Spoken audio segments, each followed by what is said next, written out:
Hello to all of my NEA family.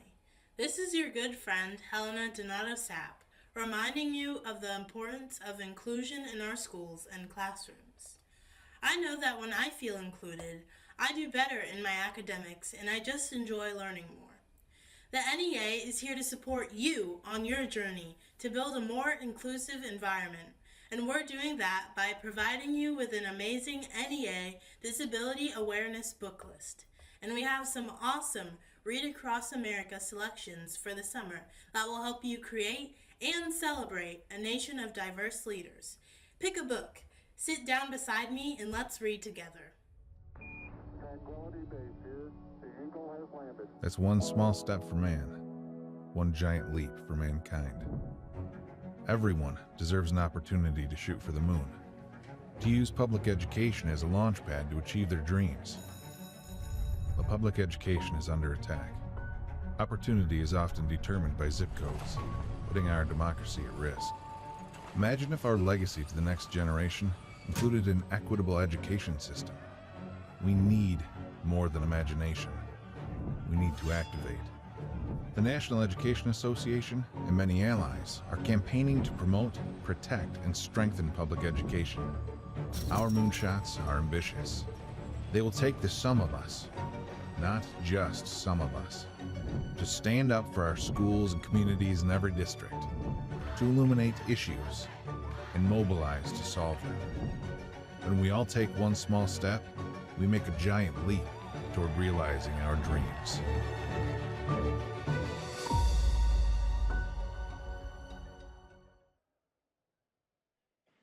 Please welcome back Mark Jewell and Gladys Marquez.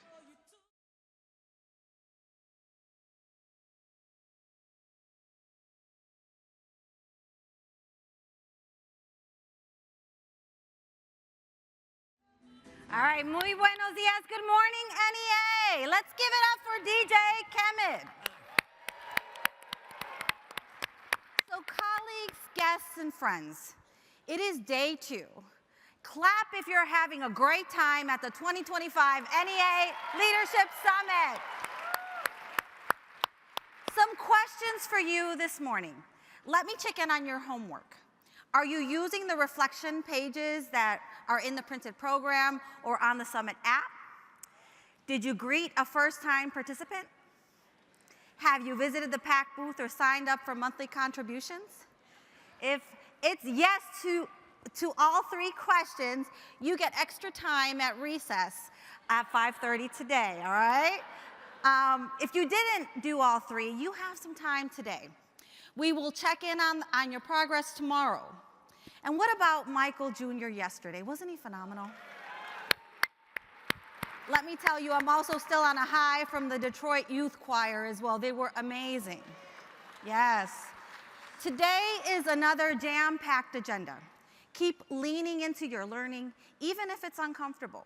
Keep sharing and connecting, building and planning, and most importantly, keep organizing. Gladys, we have another dynamic plenary. You're going to hear from colleagues who serve on the design team, NEA Vice President Princess Moss. That's right. Our keynote speaker, Dr. Sean Jenright. And of course, this plenary would not be a plenary without a chance to put some money in your pockets, thanks to NEA member benefits. So thank you again, NEA member benefits. And please remember to visit Hall E and learn more about NEA member benefits and our other sponsor, Harmony Academy. You all heard the call to action last night from President Pringle. Today, the focus is on protecting public education. Remember to journal and reflect on what you're hearing and learning. Share your experiences on social media and help us remind our colleagues of what we're doing here this weekend. Please help me welcome to our stage my colleague, Demetrius Dove.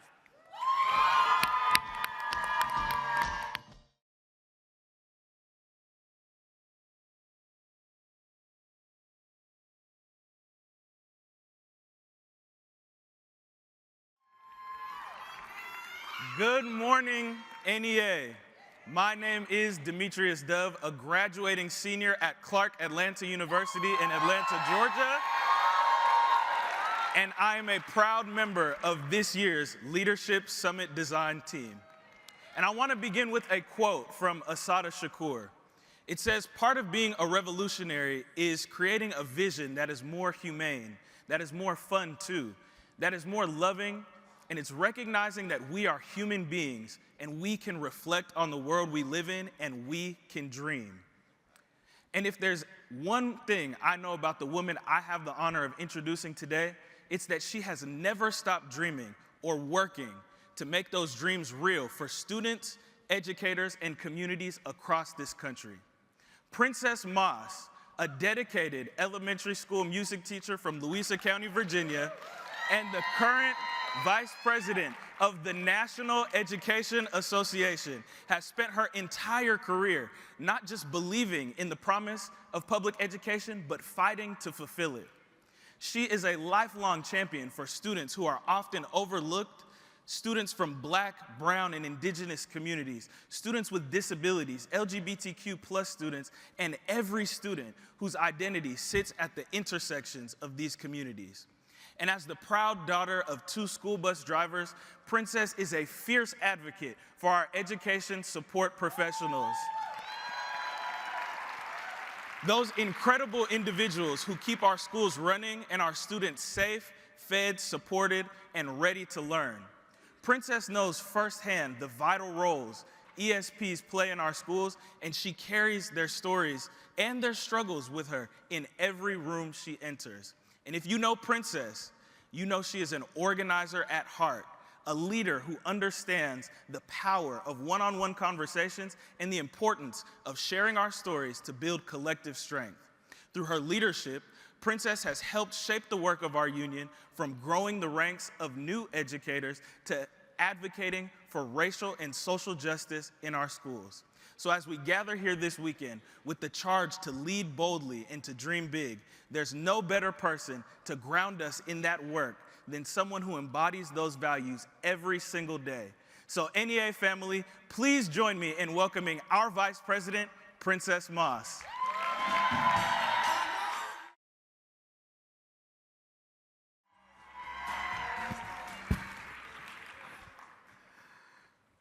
Oh my goodness. Well, hello, NEA leaders. Welcome. Welcome to Detroit, one of the last stops on the Underground Railroad and a doorway to freedom.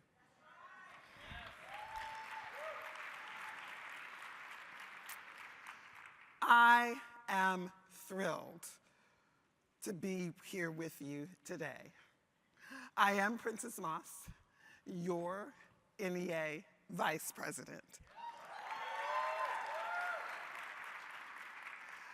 I thought that I'd start today by sharing with you a few thoughts about the word protect in our protect, promote, and strengthen theme. For me, the word is deeply rooted in my core values and my vision for the NEA.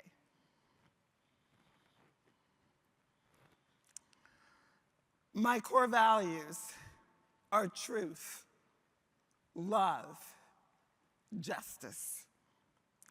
They are my compass, especially during these unthinkable, unsettling times, a time during which we must organize, organize, organize. Yes, we must organize to protect all of our students and public schools. Truth that is courageous and unapologetically authentic. There is a saying that states, one who protects the truth will be protected by it. Love that is radical and fueled by humanity, compassion, and understanding. You protect the people and the things you love. and justice. Justice that rolls down like waters and flows with righteous indignation. Of those three values, truth, love, justice, I find myself relying more and more on love, especially now in this fast-changing world. Each of us must do all that we can to protect public education with the armor of love. Now, NEA members, I'm sure some of you are thinking, what on earth is she talking about? Come on now, Princess Love? Right now? We don't need to be talking about love. We need to be talking about how we're going to fight back. But hear me out. By choosing love, I'm not ignoring anything. I'm not choosing a passive stance of inaction when there is a clear need for action. Martin Luther King Jr. reminds us that darkness cannot drive out darkness. Only light can do that. Hate cannot drive out hate. Only love can do that. In his book, Strength to Love, Dr. King writes, I believe that the unarmed truth and unconditional love will have the final say in reality. Will have the final word in reality. And I believe that too. Simply put and said every day at the Black Panther School in Sacramento, California, revolution is love. So now that I've shared a bit about love, let me tell you how love fuels my vision. I love the NEA. We have to build our organizing muscle. And that means infusing organizing into every part of our union and work and finding opportunities for you and our members to engage in things that are meaningful to you. This means a system to educate, motivate, organize, and mobilize our members and the nation. We must build capacity at the local level by building a bigger bench of worksite leaders for worksite teams. For example, what if we built teams in every building that included a member who could lead on professional development, lead on equity, lead on collective action? Think about it. Love is an unwavering commitment to racial and social justice. Love is including rural America when we say all of America.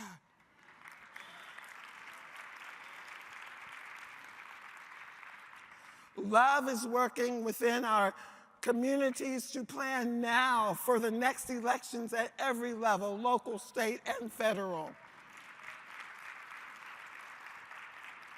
Love for our union is, and hear me now, growing our membership to 5 million members who organize every single day. And to love our country means we must be driven by the issues, not by political parties.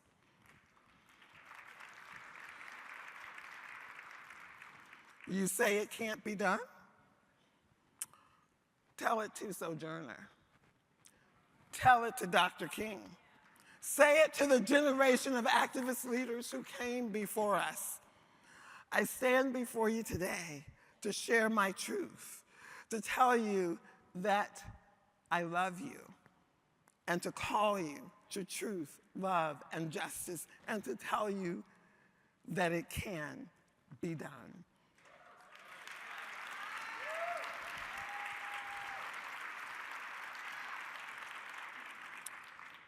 First, each of us must reflect and address the person in the mirror. I know that some of us are angry. Yep. Being angry is easy, and it's not enough. If we get so mired in anger and lose sight of ourselves, lose sight of love, are we better off individually and collectively? We must allow love to be the conduit to turn anger into action. Public education is more than a career. It is an act of love. I know each and every one of you, you love your students.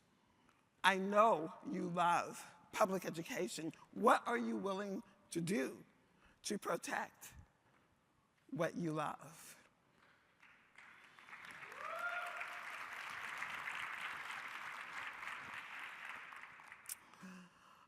NEA leaders, I'm here to tell you that we can lead with love and we can protect that which we love, our students, our schools, and ourselves.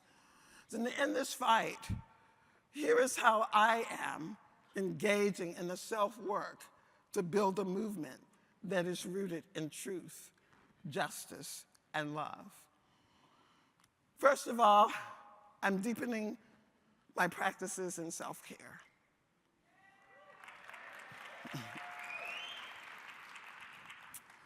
I'm loving and taking care of myself. You know, a few weeks ago, during our NEA Budget Committee meeting, Noel, we had that check-in question about what keeps your battery charged. And my response was meditation and faith. I begin my mornings with meditation and prayer. Frankly, because I'm gonna need it, y'all know. By starting my day this way, I steady myself so that I can steady others. And more than ever, I'm also practicing kindness. You know, people are carrying so much nowadays, so much heaviness. For some, the hurt, the harm, the anger, and oppression has been packed on for years. And I remind myself of the golden rule. It's a simple concept, and it's powerful in implementation. Simply love your neighbor as yourself. You've heard it 1,000 times, but think about this. What does it mean to love your neighbor as yourself? It first means that you must understand what it means to love yourself in order to know what it means to love your neighbor as yourself. Treat others how you want to be treated. Be curious, practice empathy, and consider others' perspectives. Be mindful of your words and actions. Offer help and support when needed. Don't intentionally hurt others on the inside or the outside. All of the things we educators teach our students, right? I try to show up as my authentic self in every way, in every space, and in every place. As a former local and state president, when I was first elected to national office at NEA, I often wondered if I was showing up the way that others needed or expected me to be.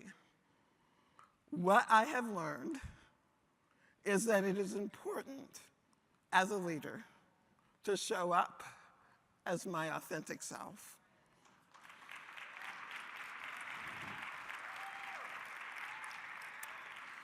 Doing that encourages the people around us to show up as their true selves.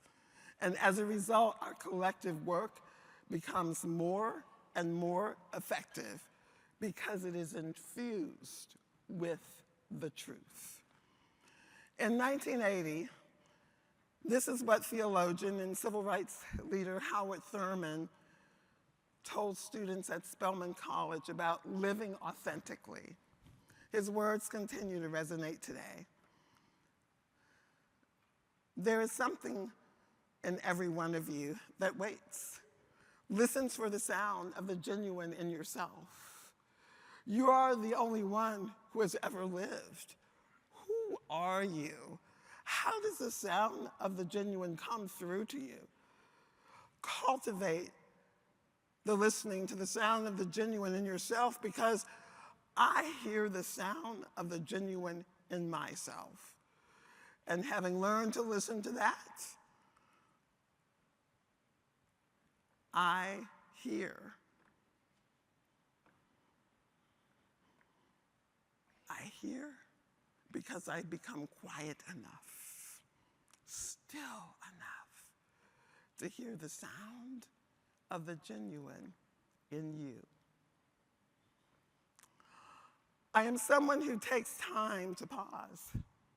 Like so many of you, my schedule is jam-packed, but I've learned to be intentional about giving myself space to reflect and breathe, to connect with others, voice to voice, instead of texting, or to take a walk before I dive back into my work, wherever I need to give myself so that I can continue to move forward.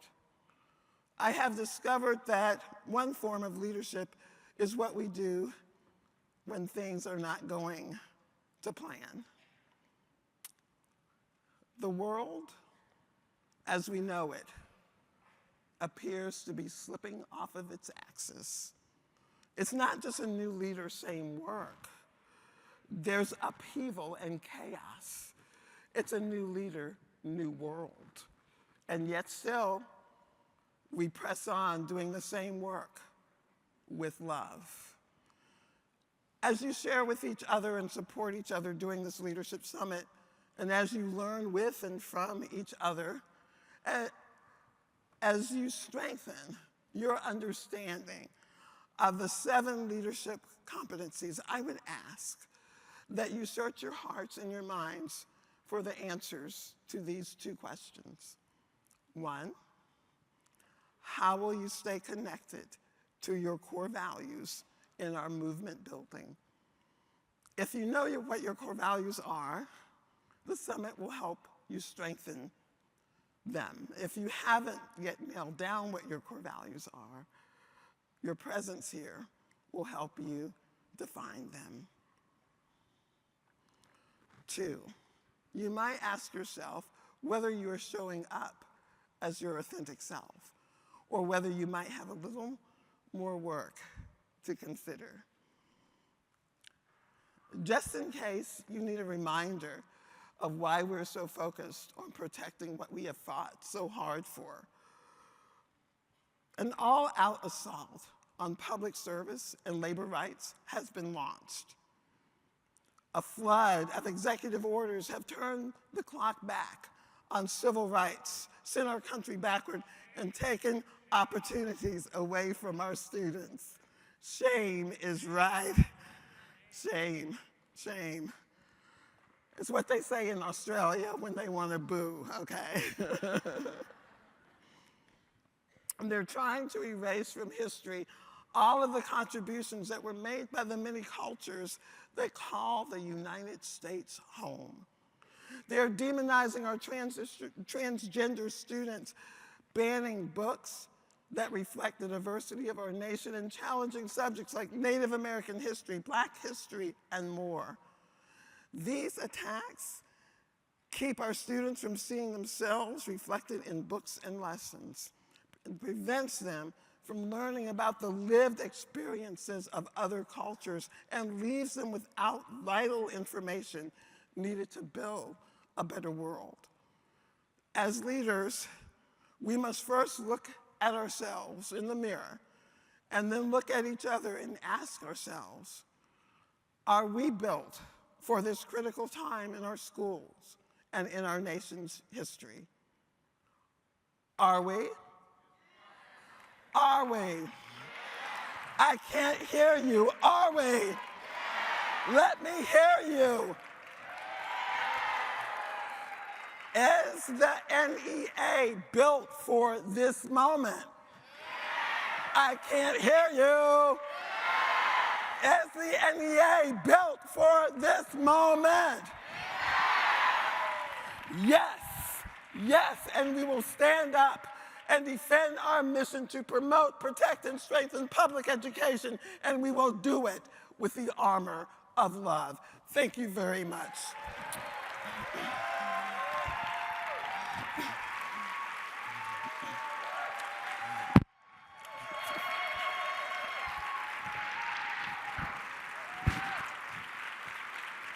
Thank you. Thank you. Thank you so much.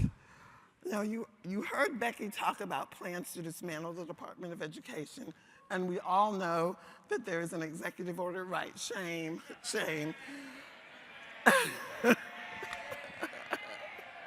Thank you.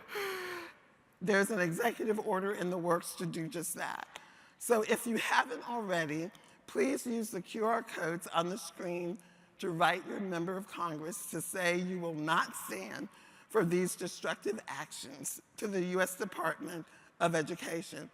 And we need you to tell your friends, your neighbors, and family to do the same thing. Also, are these harmful executive orders impacting you? If they are, and we know that they are, please use the QR code or the link and tell us about it. Be sure that you attend, if at all possible, our next town hall, which will be next Thursday, March 13th at 8 p.m. Eastern, and stay tuned about some walk-ins that we're planning across the country to protect public schools.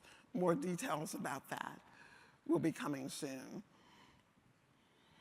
At this time, I would like to introduce our guest speaker. Our next speaker will help us to take a look at what it means to do our internal work. His amazing book, The Four Pivots, Reimagining Justice, Reimagining Ourselves, is focused upon the individual transformation that each of us must do so that we can think, advocate, work, and connect in ways that are fearless, powerful, and expansive. He is an advocate for our students. He's a fellow educator, a best-selling author, and a culture transformer, and a social justice activist.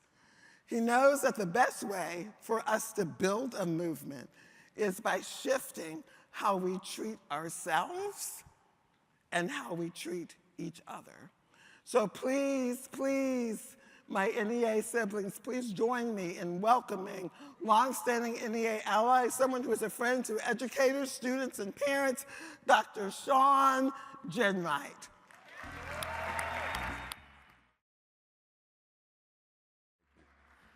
Greetings, greetings. It is an honor and a pleasure to be here at NEA.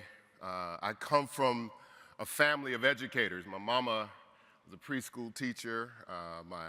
My aunt was a principal, and I'm an educator myself. So it's an honor to be here to share these ideas with you. I want to talk to you a little bit today about something that we're all dealing with. We're dealing with it in our personal lives. We're dealing with it in our professional lives. We're dealing with it at work, and that is uncertainty. The uncertainty of what may happen to our schools, the uncertainty of all the work that we put together for justice, the uncertainty about what that means for the children that we care most about. And that uncertainty is, the thing about uncertainty is that as we get prepared for our own leadership, we always expect certainty, yet it never comes. So then what do we do when the world is uncertain, our lives are uncertain, our work is uncertain? I hope that the books that you have, the Four Pivots provides a guide sort of a roadmap, sort of an ethical guide for us to understand how to navigate uncertainty with our values, with love, with our vision for justice. And I wrote this book largely because I needed it.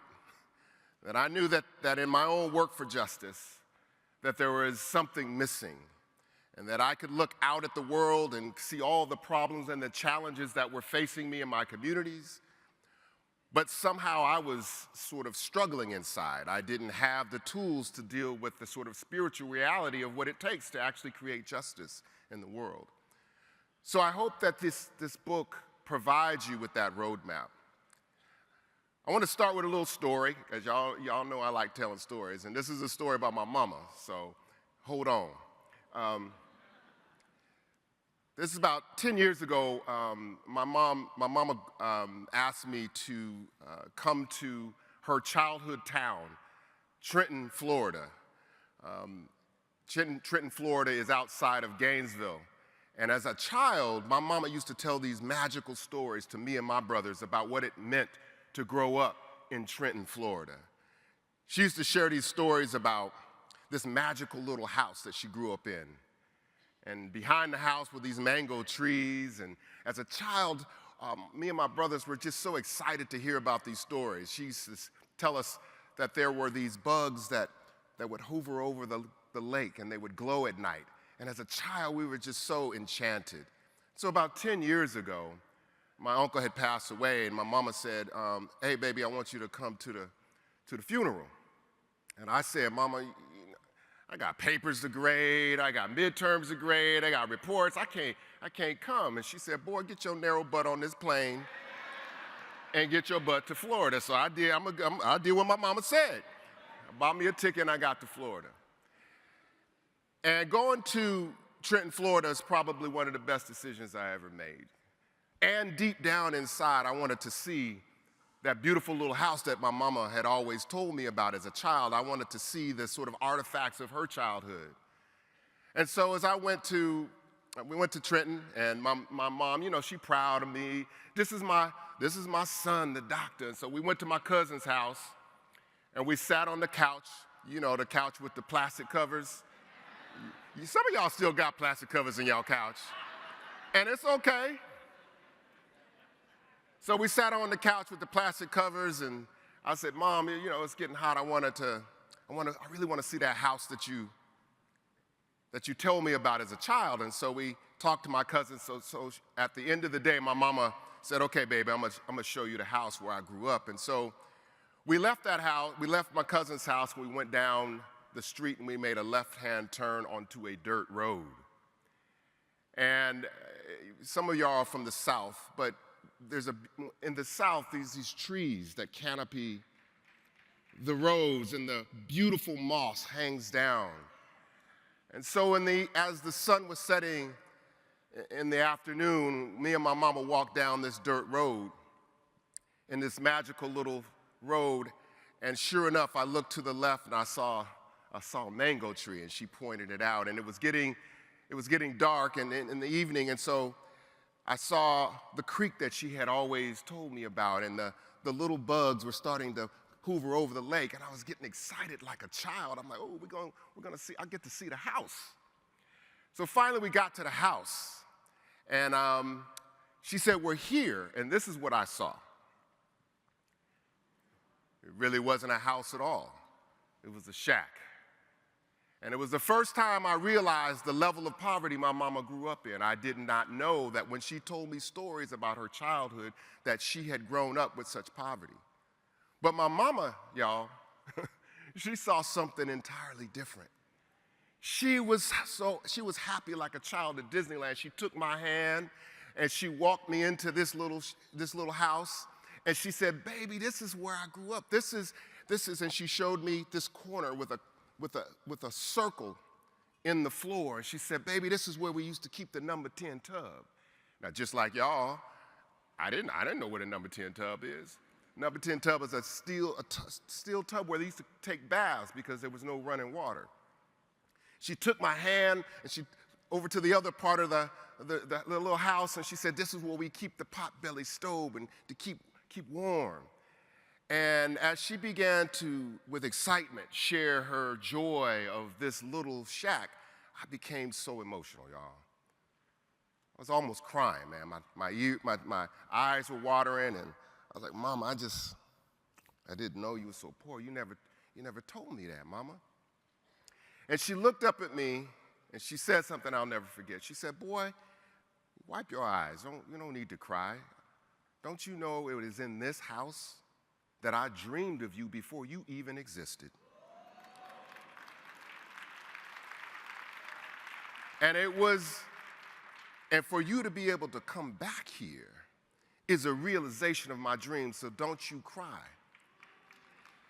And it was at that moment that I realized that my mama understood poverty, but she was not defined by it. I realized that at that moment, my mama understood the condition she was in, but she was not defined by it. And I take that lesson to you and us, that we understand the moment we're in, but we refuse to be defined by it. She was able to see something that did not yet exist, y'all. She had a vision for me and a vision for this world that did not exist despite the condition she was in. And so I hope that these ideas, I use that as a way to talk about and to understand the ways in which the real journey of justice, the real way that we transform the society starts with us. And in the 4 pivots, I call for changes that we need to make that allow us to have greater transformative leadership in our schools, greater transformative leadership in our districts, and greater transformative leaderships in our organizations. The first pivot I call is a pivot from a lens to a mirror. And at UC Berkeley, as I was trained as a sociologist, and I was trained to look out and understand and diagnose all the problems in schools that you could imagine. I could explain theoretically why black and brown kids get suspended at disproportionate rates. I could talk about the role of poverty and the funding of schools. I could talk about all of the things that affected schools, which is an analysis. But I didn't have a mirror or a reflection. I didn't have the tools the first time I lost a young man to violence. The deep reflection you don't get in schools and in college. So the first pivot is a pivot from lens to mirror, which is, while it's important that we understand the analysis and look out in the world, we also have to practice deep reflection, our own insecurities, our own hopes and dreams. These are the things that actually matter as we actually move towards our quest for justice. The hardest look is inward, because it's very easy for us to sort of point the finger at all the challenges. My mama could have pointed the finger about why she grew up in such a poor house. But it was her inward journey that allowed us, for her to see something and to see me before I existed. But most of us see mirror work like this. Now, I'm not supposed to use like this picture because it's not a good picture, but I got it off Instagram. I'm being honest with y'all. How am I supposed to lose weight if everything tastes good? That's kind of how we see mirror work. How am I supposed to practice deep reflection when all of the work that I have? How am I supposed to practice reflection with my team members if they don't practice reflection? How am I supposed to practice these things if I don't have the space and the time in the day? It's too much going on. Most of us think about mirror work as something extra to do. This sort of reflection is something that actually doesn't move us towards justice. But the second pivot, this pivot from transactional to transformative relationships, allows us to understand the distinctions between our roles as principal or as teacher or as president or as vice president or as superintendent, to the transformative relationships, which is our humanity. It is who we really are as human beings. And that our capacity to cultivate transformative relationships in our workplace, transformative relationships in our schools, transformative relationships in our communities, makes the entire difference in terms of our quest for journey. Transactional relationships are convenient. Transformative relationships are hard because they require us to tell our stories. They require us to tell parts of ourselves that we may not feel comfortable with in a work setting.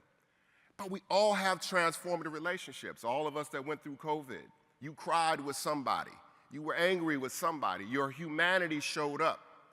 And it is in these transformative relationships that we can go deeper in our leadership and further in our quest for justice. When we talk about transactional relationships, they're really defined by what it is we do.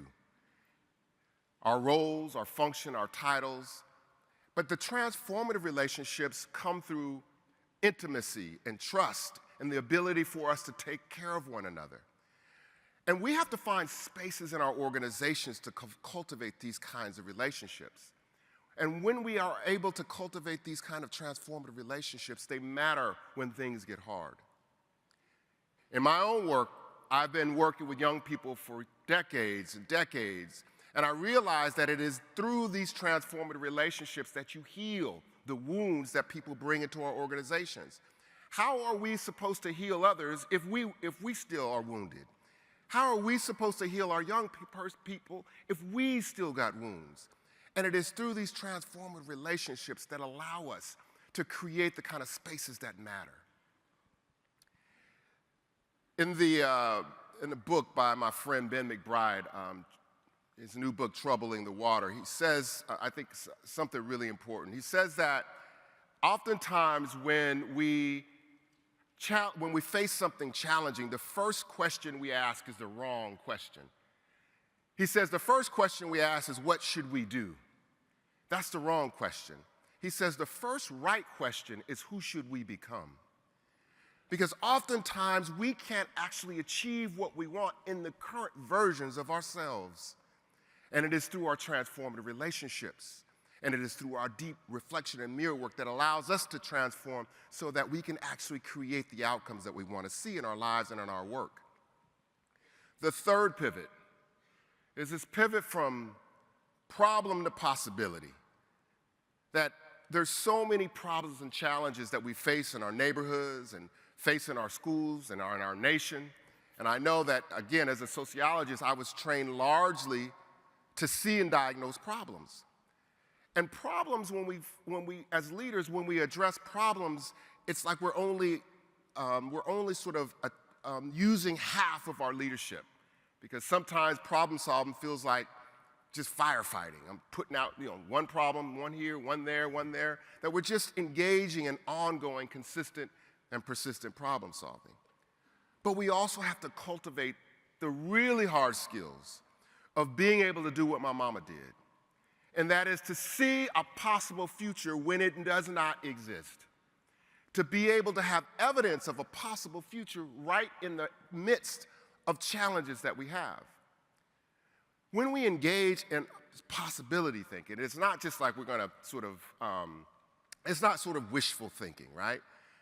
It's not like we just abandon problem solving, but possibility thinking is really being able to see into a possible future. When we don't do that, we simply have this ongoing challenge with only solving problems. In your seat right now, so y'all older, so you probably know what this is, right? When I do this to my students, they don't know what this is. This is an arcade for the younger folks. This is an arcade, all right? This is an arcade. So when we're engaging in problem solving, sometimes it feels like we're in this consistent and constant mode of addressing problems. In your chair right now, if you know what this is, but if y'all don't know what this is, but you know what this is, if in your chair right now, turn to your partner and tell your partner your favorite arcade game, just really quickly. What is your favorite arcade game?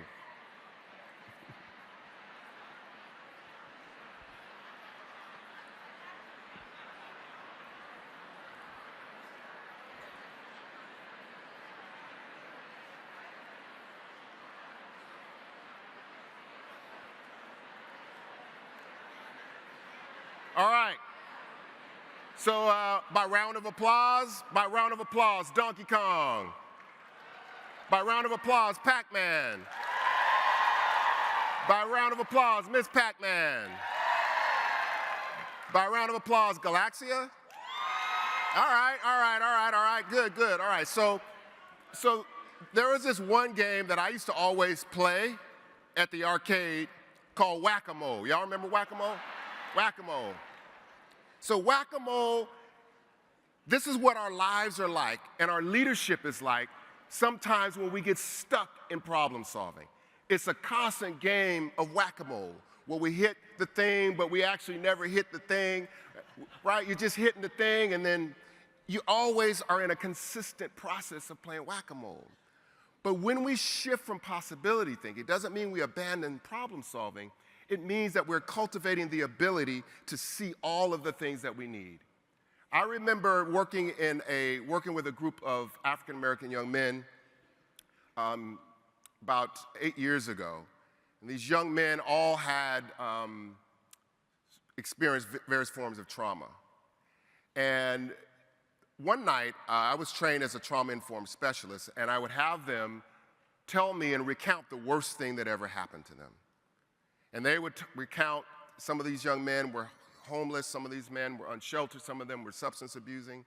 And one night, one of the young men, Marcus, he said, "Dr. G, man, we like coming here, man, but why do we always have to talk about the worst thing that ever happened to us? I'm more than just my trauma. I want to talk about my dreams. I want to open up a clothing store one day."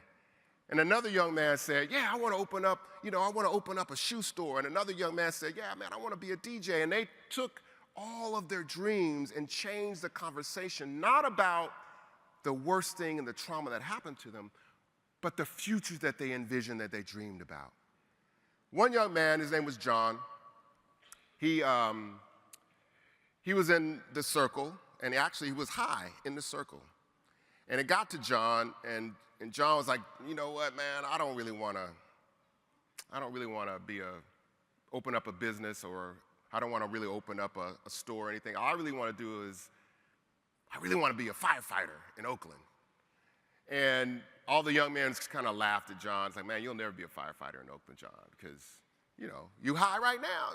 You can't be a high firefighter, John."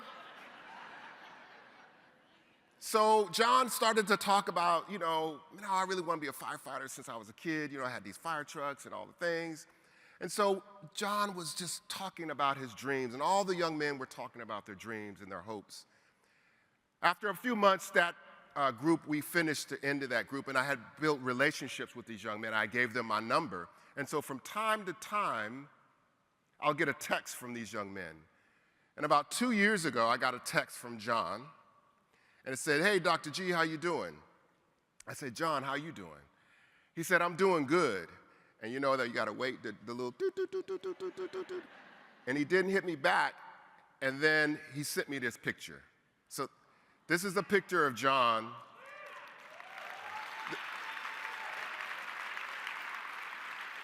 He sent me the picture. This is a picture of John. Turns out that John went into a paramedics program.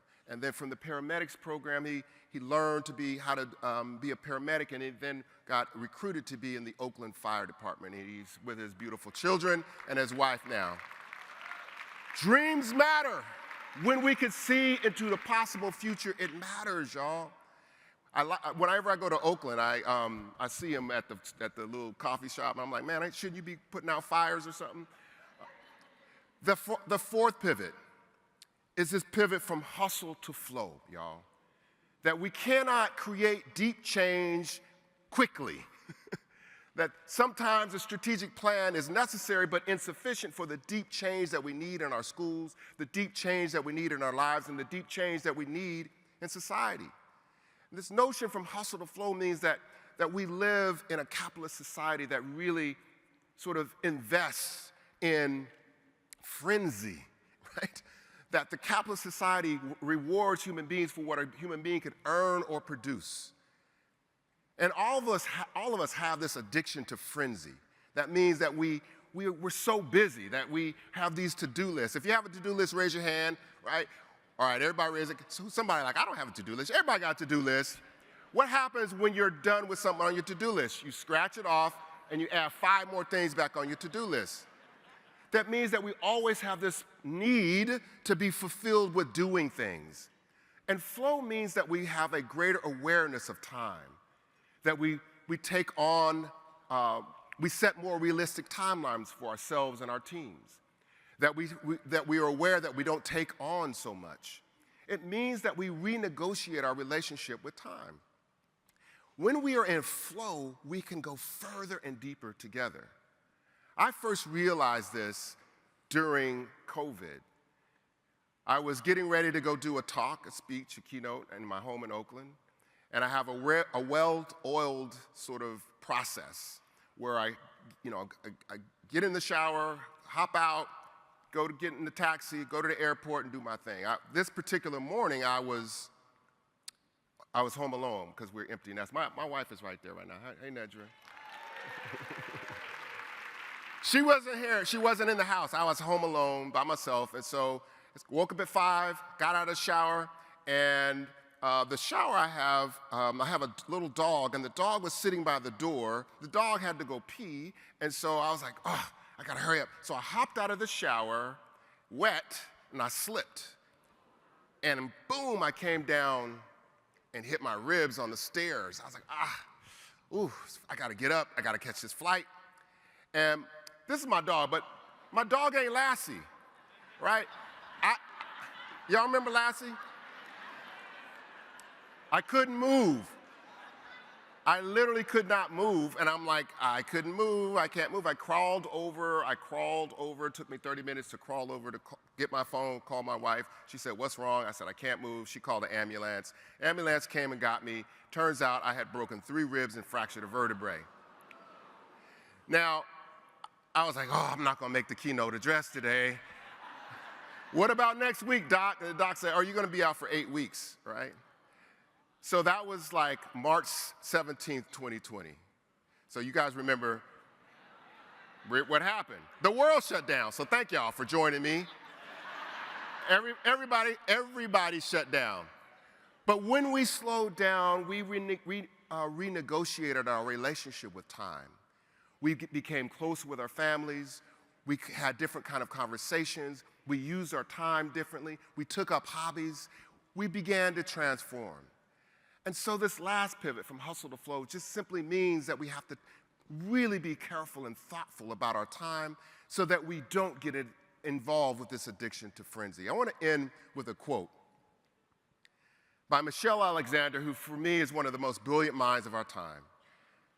She says that the challenges that we have in this society are they're not just legal problems. By the way, Michelle Alexander wrote a brilliant book called The New Jim Crow that documents the prison industrial complex.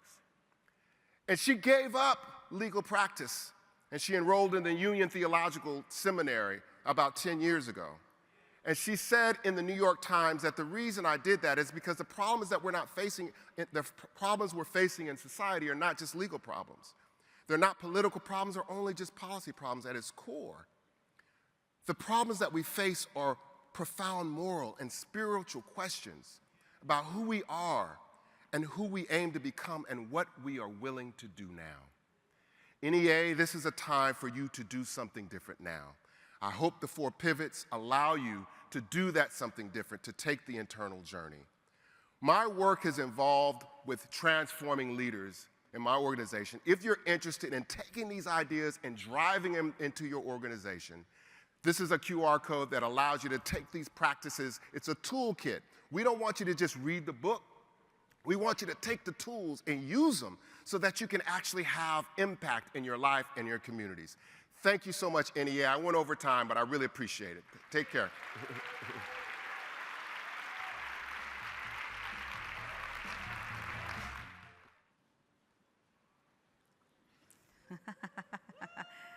All right, NEA, let's show some appreciation one more time for Dr. Sean Ginwright. Dr. Sean Ginwright will remain at the close of the session for a short while if you're interested in getting your book signed.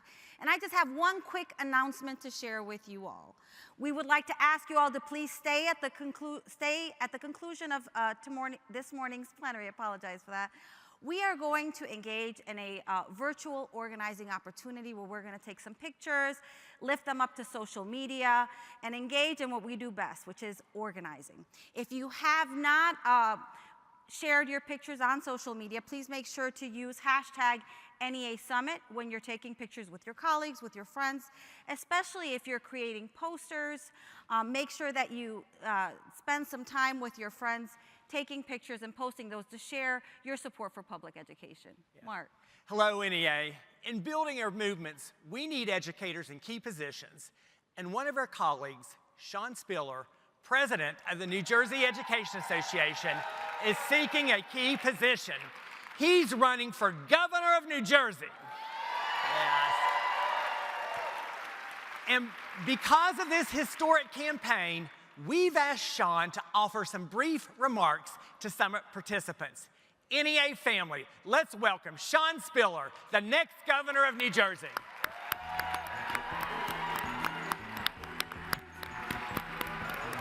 Sorry. Thanks so much. Thank you. Good luck. Thank you. Thank you. Gotcha.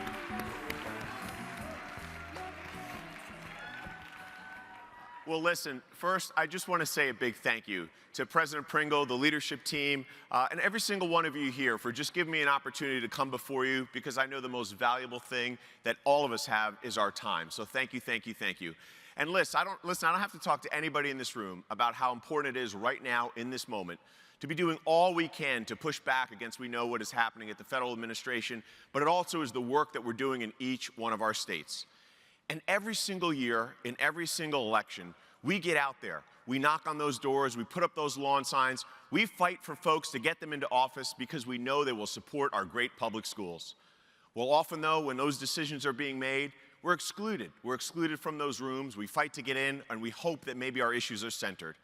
Well, this is our chance. This is our chance to make sure that with every decision that is made, we've got somebody there, an educator, who understands what it's like and who we're fighting for. And that's what we're trying to do in New Jersey, folks. I'm running for governor. I'm running for governor of the great state of New Jersey because I say this is our chance to show what an educator leading looks like. Somebody who's focused on our communities and making sure we're lifting them up and supporting them with what they need. Somebody who says it's time for the working class person to get a shot, to get a fair shake. Somebody who says we're going to focus on the issues that matter in our states, but we're never going to lose sight of our values, making sure we stand up for every single person in our states and in this country. Now I'm asking for your support. And I can tell you this, with your help, the conversations that you're having with folks back in Jersey, we started out this race in a crowded field, 6 people running in the Democratic primary. We started out in last place with the least name recognition. Folks, the last 3 polls, we have skyrocketed to 2nd place in the polls, and we're 2 points behind.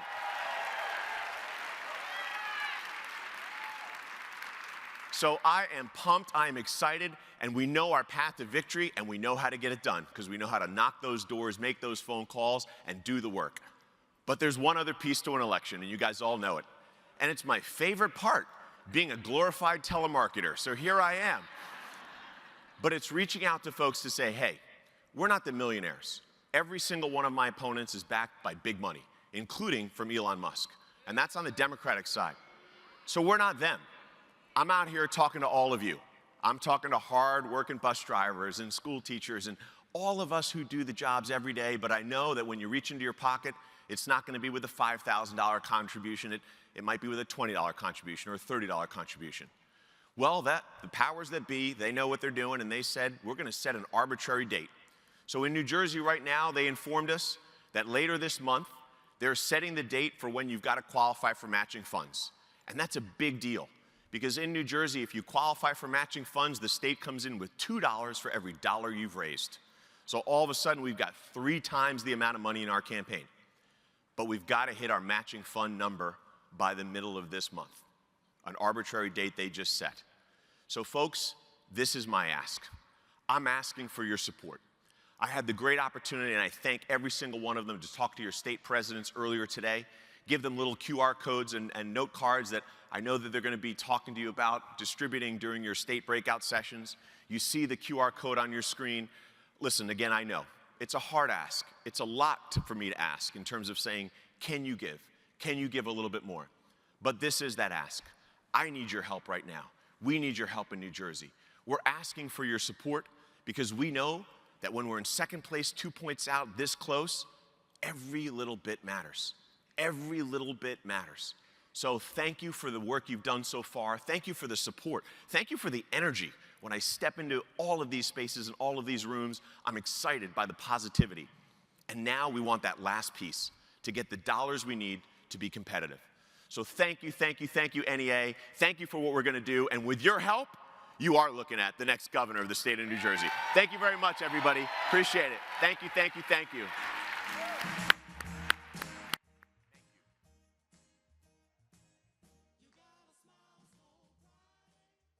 Please welcome to the stage 2 of our fellow Summit Design Team members, Karen Moore and Grant Schuster.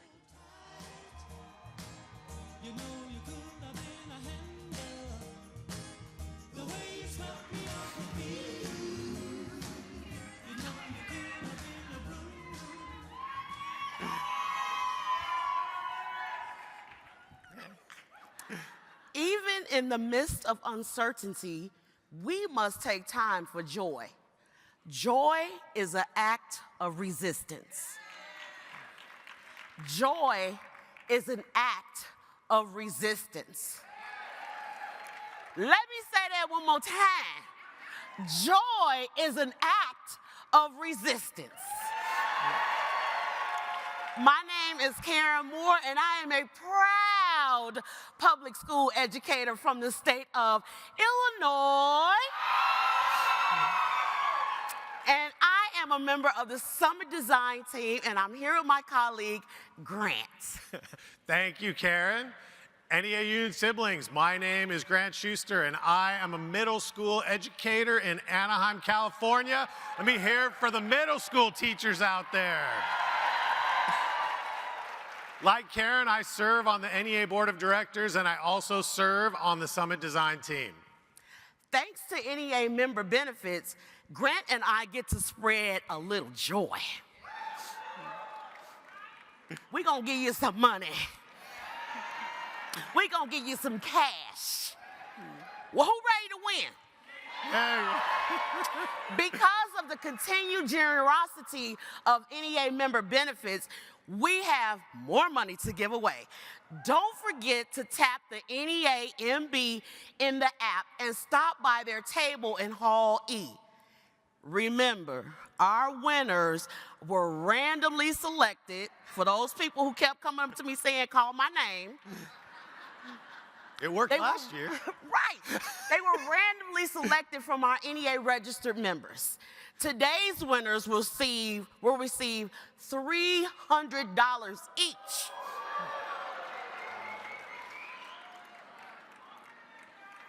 $25%.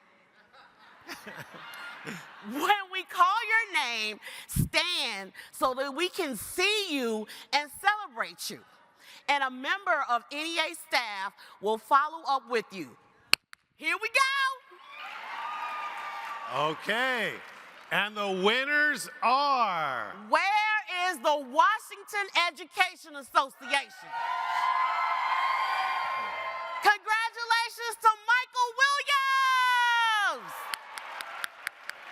And where are my CTA folks? Hey, our other winner is Denise Bradford from the California Teachers Association. Congratulations, everybody. Hey.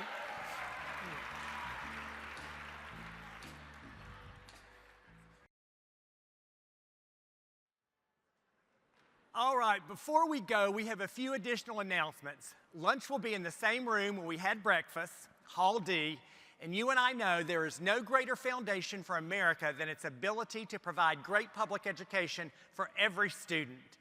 We know it and they know it, but they don't want that. They want to protect their money and make it easier for children of wealth and privilege to keep it. That is why they want to privatize education so they can profit as much as possible and drive off the working people that move this country forward. Let's stop them in their tracks. Let's fight back every single day. We cannot retreat, and your monthly contribution to the PAC helps this fight. Just $10 a month will make sure that public education is protected. So please scan the QR code with your camera function on your phone and sign up for your monthly contribution of $10 or more right now. And if you do, bring your emailed receipt to the PAC table and collect not one, but 2 items. Now, is Chris Campbell and Amy Elgindy in the attendance here? Okay. Would you please stand? NEA, these are our member influencers. Thank you, thank you, thank you both for being here. Now, let's enjoy our lunch. DJ Kimmett, it's all yours.